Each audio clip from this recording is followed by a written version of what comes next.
final. The Pilots beat Pepperdine at Merlo Field. 2 second-half goals sparked the victory for Portland. 2 gritty goals, defense into offense. Keely Doctor and Kayla Adams with the goals. Another strong team effort. And maybe the most impressive, this Pepperdine offense, as good as it gets nationally, and they get another shot out, their 9th of the season. Tremendous effort tonight from Portland. And again, phenomenal effort from the Waves.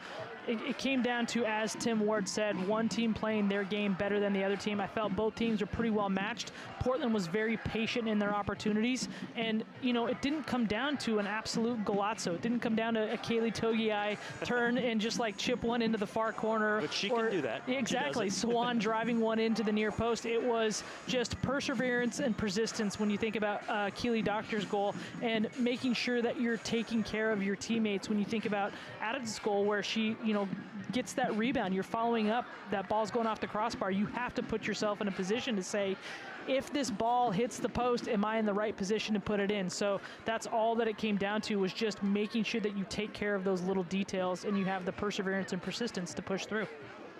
Well, you talked about those goals. Let's take a look at those goals. It was a gritty, tough game. We knew they weren't going to be easy.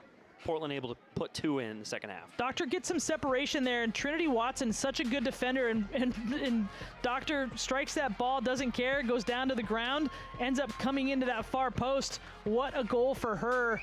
What a way for Portland to go ahead, of just, again, that persistence. I'm not going to stop. I'm going to come through, and almost going through Trinity Watson for that. Shoots it through 2 players. Summers gets a piece of it, but it ends up going into the far post. Nothing that Taylor Bloom could do about it there. Portland up 1-0. And then it was the gritty effort from Rowe to Matthijs and eventually to Adams. And again, what a great effort from Summers to come out there and get that ball. But Yekel keeps it alive. It comes out. Matthijs makes that second,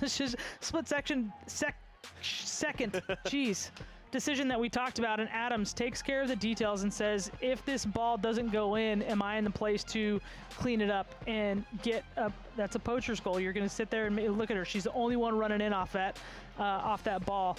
Only one with that heads-up play to get in there and do that. And what a great shot. Look like it actually went off her shoulder and into the net there. And the goal for Adams and the victory for Portland. Evenly matched statistically as we take a look at the final stats here for this one. It was a close one in the first half in terms of shots. And second half remained the same, 11-10. Ultimately the final in favor of UP. Dr. Kelly, the president, fired up about this, and if he hasn't heard yet, he's got to be fired up about the Portland men. They got the victory on the road, 1-0, the win, the final there at San Francisco. So the Portland women, the Portland men, both victorious here tonight, and they both remain unbeaten. What an event, what a game, what a crowd here, Oktoberfest at Merlo Fields, and the magical season continues for Portland. They have a big one, though, coming up at BYU. And, of course, St. Mary's, Santa Clara, Pacific, nothing to scoff at, but that's going to be a big one at BYU. Well, and it's just an interesting schedule because, yes, BYU is going to be a physical game. It's going to be a tough game. This is where the bench building that Michelle French has been doing is going to be critical. It doesn't get any easier. St. Mary's is always a very scrappy, difficult team to play against. And then you go up against our Portland's perennial conference foe, Santa Clara. Doesn't matter the fate of either team at that point of the season, who's nationally ranked, who's not. Both teams bring it for that game.